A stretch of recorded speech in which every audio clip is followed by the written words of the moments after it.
ka na lang. Ganun. Pero mostly, tinatago ko po kasi sabi niya kasi sa akin kung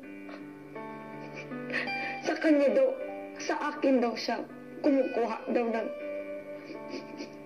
ng lakas po daw. Kaya, ginagawa ko yung best ko para kahit lang makita niya ako masaya. Alam ko magiging masaya ka po siya kahit alam ko sabi niya na ako makita po. Kahit lumaki ako sa lola ko, gusto ko pa rin siya makasama. Dahil na rin si Maymay na sa araw ring yon ay nakabalik na ang ina sa Pilipinas. Welcome sa aking bahay, Lorna. Opo. Kailan yung uling beses na nakabalik kayo rito sa Pilipinas? Kauwi ko lang nung nag-graduate ng high school yung si Maymay. Yun po rin po yung last na kita namin ng papa ko. Lorna? Apo. Nakikiramay ako sa iyo. Marami pong salamat talaga, kuya. Ang katotohanan yan, Lorna.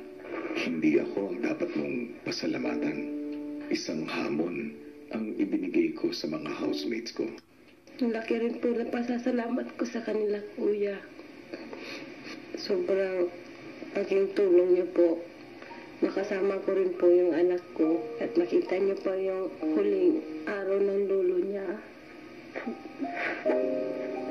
Lorna, alam kong mabigat na magpaalam sa iyong ama. Opo.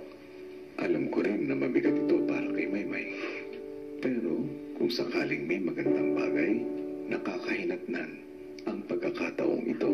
Ito ay ang pagkikita niyong muli ni Maymay.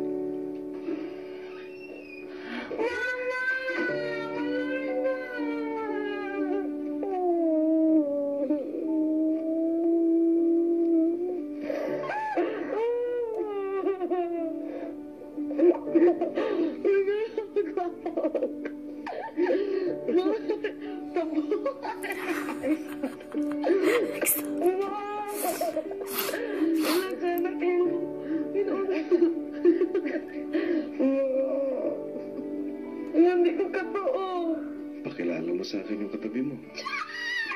Kuya, pinapapakilala ko po sa inyo si Mama Lorna. Tara! Ang aking pinakamagandang mama.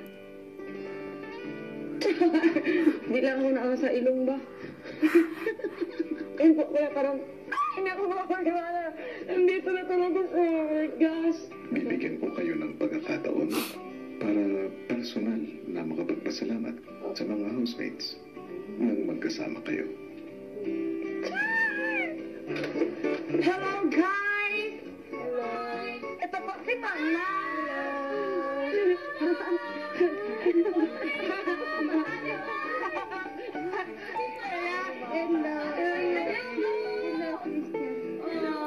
Gusto niyo mo? Hello po!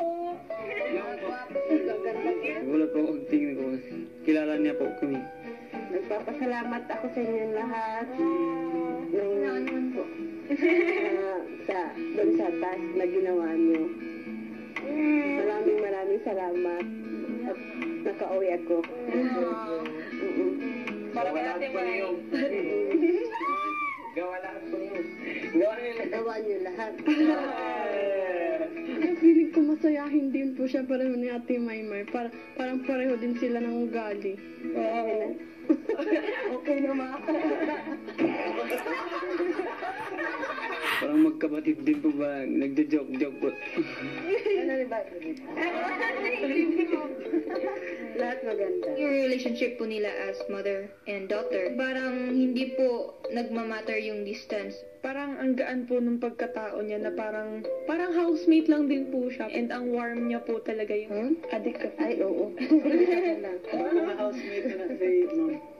Bolo, nakasibila ko.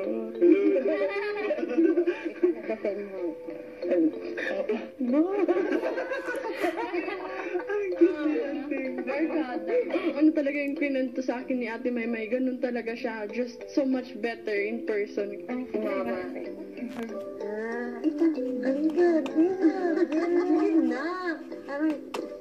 Ako rin. Kasi sila ka nanay nila, ma.